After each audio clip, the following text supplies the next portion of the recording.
Okay, team, we're going to dive into a toolkit that's going to help you beat device addiction. Because at the end of the day, your devices are burning up your time and your attention. It's wasting energy and it's creating a hell of a lot of noise, particularly if you spend a lot of time on social media or checking the news. So much is happening.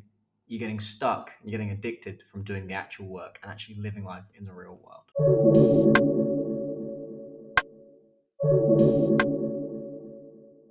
Some pretext. Why are you getting addicted? So if you check out a book called Hooked by Noor, this is his model. It's called the Hook model.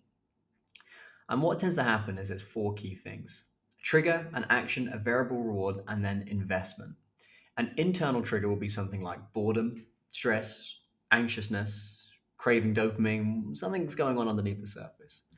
An external trigger then bridges the gap between something that's happening internally and then something that happens externally.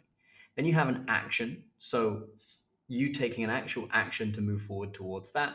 Then you have variable reward. So every time you take an action, if it's the same action, you get the same reward. You won't do it as much versus it being variable. And then you have investment. The more that you put into this hooked model and into this cycle, the more it becomes ingrained. So here's an example. You're in the shops or you're at the airport and you're waiting in line and you're bored. External trigger is you either see what's happening outside externally or your phone goes ding, external trigger. Take an action, you take out your phone, and then either you check the message or maybe you start scrolling on social media. Variable reward. It's not always an amazing thing that you find, but what you probably noticed is when you are on, say, LinkedIn or Instagram or YouTube, is it won't just be banger after banger. It'll be, oh, that's cool, bored, bored, cool, bored, good, good, cool, cool, bored, bored, bored, bored, bored, cool, bored. And this is to essentially trigger your brain so you get stuck. They figured this out with rats. They did an experiment with two sets of rats. The first set, every time they'd press a lever, they'd be given one little block of cocaine. They would take it and then away they go. The second block of rats, every time they pressed a lever, they'd get a different amount. Sometimes it'd be one time, sometimes it'd be two times, sometimes it'd be zero, sometimes it'd be five times, sometimes it'd be 10 times. And what they found was the variable reward in that neurocircuit kept them coming back for more and more, and they abused it a hell of a lot more. And humans are exactly the same. This is why we have gambling. This is why we have phone addiction. This is why we have all these various, even social media, all of these various different circuits that are pushing on the variable reward. And then finally, you got investment. So in a social media platform, all your pictures are on there, you spend so much time on there, you've built a relationship with them. It's much harder for you to break that hooked cycle if A, this cycle has worked for you in the past to beat feelings of boredom or anxiousness or stress. And B, the more that you invest into a platform, the more you're likely to stay in it. That's what's keeping you stuck and that's what's keeping you trapped. And the impact of phone addiction, it actually creates weaker mental health. That's anxiousness, comparison, overwhelm. It destroys your productivity. It disrupts your sleep, it strains your relationship, and it actually can cause physical issues in your eyes, such as eye strain, poor posture, so everybody's necks and back, and then also increased risk of repetitive strain injuries. So what can you do about it? Well, here's the toolkit, right? Number one on your phones is make sure that you don't have notifications. Really, like think about it. How often do you get notifications from apps, messages, emails? As soon as you're locked in and then ding or a vibration, you're instantly ripped out of the task. And it takes a hell of a lot of energy to get back into the task. So getting rid of mobile notifications and only putting in the absolute urgent ones. Urgent ones that I have are calendar invites. I need to know if I've got a meeting coming up in 15 minutes, then it will come up on my phone, and maybe some emergency contacts. If this person contacts me, I must be able to see that message if you have emergencies going on. That's one simple tool that you can get doing. Number two is leaving your phone in a different room. Don't wake up and the first thing you do is check your phone. You're going to have a really, really tricky time, and it's not the thing that you need to do to move forward. Number two is actually grayscaling your mobile phone. So if you look at these two, can you see how much harder your brain has to work to look at the grayscale phone versus all these bright, pretty colors?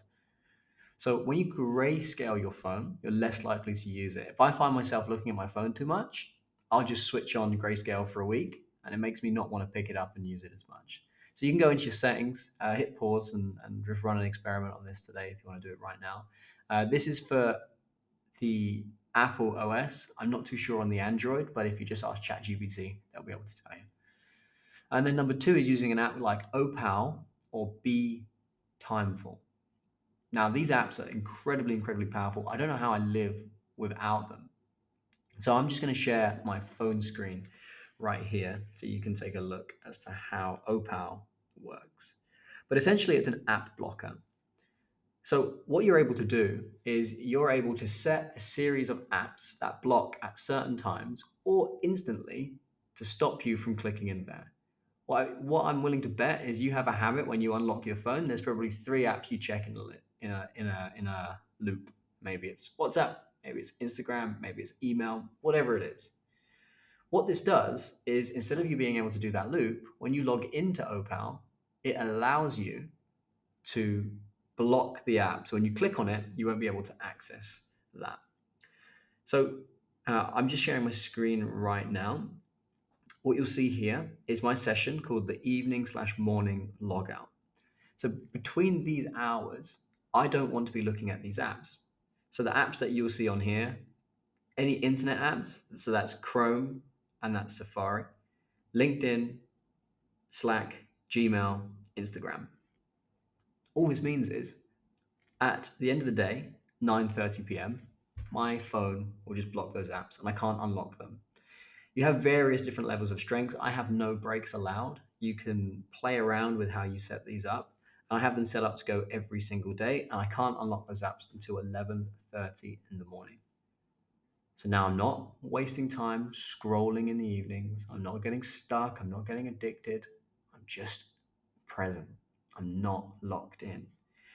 And you can set this to run in a number of different ways. You don't just have to have schedules. You can actually block things right now. So let's say you keep going on to LinkedIn, you keep going onto your emails and you can't stop checking it and you're not actually getting anything done.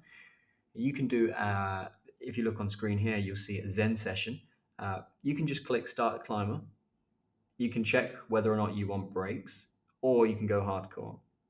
Hit start timer, and then you cannot access those apps for 20 minutes. You're completely locked out. Honestly, every single client of mine that implements these apps, it changes the game for them. They stop wasting so much time and so much energy. I cannot stress how much of a game changer that really is. Right, next one is actually having a dedicated work phone and a personal phone.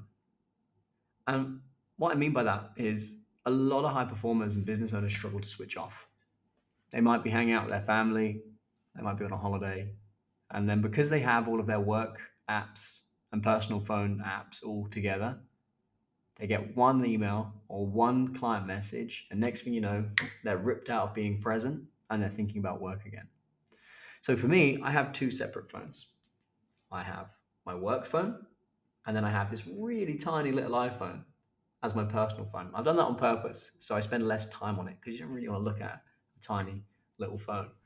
And all it means is when you're being present, you can just leave your work phone, whether that's in your office, whether you just switch it off, and then you only have your personal contacts. It's really important that you separate your contact list so people cannot call you or message you on your personal phone from a work environment, and vice versa. If you're locked in for your work, you want to make sure that you have some boundaries in there. That will actually reduce your screen time when done properly. And it's going to help you focus and just draw a distinction between when you're working and when you're logged out off of work. Another very simple tool is just deleting social media apps off of your phone and only accessing them on your desktop if you truly need to use them. I know a lot of creators need to use various different social media platforms, whether that's to send messages, whether that's to create content, or whatever it is. But by deleting it off of your phone, you are so much less likely to just get stuck in the infinite scroll, wasting time and wasting energy. Now, here's a Chrome extension that's changed my life. It's amazing. It's called Newsfeed Eradicator. So what it does is if you are somebody that needs to use a social media platform for whatever reason, it completely blocks the timeline. I'll show you right now. Let's say I needed to go into Instagram and I needed to reply to some messages. You see all of that distraction? Instantly, it's destroyed. It's gone. The only thing I can access notifications, and messages. What it does, it makes me really, really intentional about when I log in. What am I doing when I log in? Why do I actually want to be in here? I've got this across all social media platforms and it saves me a hell of a lot of time. It also reminds me, because when I'm looking at that, oh, am I here because I want to be? Or am I just looking for cheap dopamine? So, guys, look, implement some of those tools, because if you can master your devices, particularly in 2025, you can master your life. I have all of those tools running. And since then, I've never experienced so much more calm, so much more peace, and so much more intention for me to get more work done in less time. If you found this helpful, please do like and subscribe. And if there's anyone else that you feel needs this video, do send it on. Love and strength. Till next time.